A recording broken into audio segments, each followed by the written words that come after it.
પંચમહાલમાં દશેરાના દિવસે ગેરકાયદે બાંધકામ પર બુલડોઝર ફરી વળ્યું। અસામાજિક તત્વોએ કરેલા દબાણો દૂર કરવામાં આવ્યા। ગોધરાના વિવિધ વિસ્તારોમાંથી આ દબાણો હટાવવામાં આવ્યા। સિગ્નલ ફળિયા, નાગા તલાવડેમાંથી દબાણો દૂર કરવામાં આવ્યા। સરકારી જગ્યામાં આ દબાણો કરવામાં આવ્યા હતા, જેને આખરે હટાવવામાં આવ્યા છે। ચુસ્ત પોલીસ બંદોબસ્ત સાથે આ દબાણ હટાવવાની કામગીરી શરૂ કરાઈ હતી।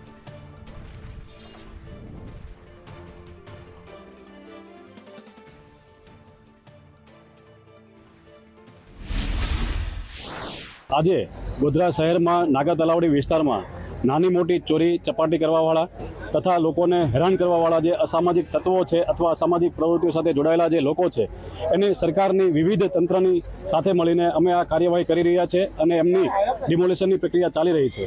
કુલ 35 જેટલી પ્રોપર્ટી છે અને ટોટલ 33 જેટલા મકાનો આવેલા છે એની ડિમોલિશનની કાર્યવાહી આજે ચાલુ છે। ગોધરાના નગર તલાવડી વિસ્તારમાં આવેલ તલાવની આજુબાજુમાં ગેરકાયદેસર રીતે બાંધકામ થયેલ 35 જેટલા કાચા પાકા મકાનો તોડવાની આજે કામગીરી શરૂ કરવામાં આવેલ છે અને પોલીસ ડિપાર્ટમેન્ટ, રેવન્યુ ડિપાર્ટમેન્ટ, નગરપાલિકાના તમામ સ્ટાફ અહીં હાજર રહી અને એની કાર્યવાહી ચાલુ કરવામાં આવેલ છે અને કોઈ પ્રકારનો અવરોધ કે એવું પ્રકારનું કંઈ જણાઈ આવતું નથી, જેથી કરીને શાંતિપૂર્વક રીતે આ દબાણ કરવાની કામગીરી થઈ છે।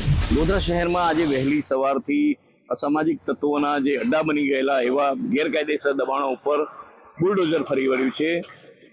પંચમહાલ જિલ્લા વહીવટી તંત્રના તમામ વિભાગો દ્વારા અહીંયા તૈનાત કરીને પોલીસના ચુસ્ત બંદોબસ્ત વચ્ચે ગોધરાના સિંગલ ફળિયા વિસ્તારની અંદર દબાણો હટાવાઈ રહ્યા છે। આપ દ્રશ્યમાં જોઈ શકો છો, આ જે સિંગલ ફળિયાનો આ નાગા તલાવડી વિસ્તાર છે, જેની અંદર 35 જેટલા દબાણો જે ગેરકાયદેસર બાંધવામાં આવ્યા હતા અને એવું કહેવાય છે કે આ જે દબાણો છે એ દબાણો જે અસામાજિક પ્રવૃત્તિમાં જે વ્યસ્ત હતા એ લોકો વારંવાર અસામાજિક પ્રવૃત્તિ કરતા પકડાતા હતા એવા લોકો જે છે એ લોકોના ગેરકાયદેસર અડ્ડા બની ગયા હતા અને એ જે મકાનો છે, દબાણો છે, એ દબાણોને તંત્ર દ્વારા આજે તવાઈ બોલાવી દેવામાં આવી છે અને તંત્રના પોલીસ વિભાગ હોય, રેવન્યુ વિભાગ હોય, નગરપાલિકા હોય, ફાયર વિભાગ હોય, આરોગ્ય વિભાગ હોય, આ તમામ વિભાગો સાથે રાખીને આજે એક દબાણ હટાવવાની કામગીરી ચાલી રહી છે।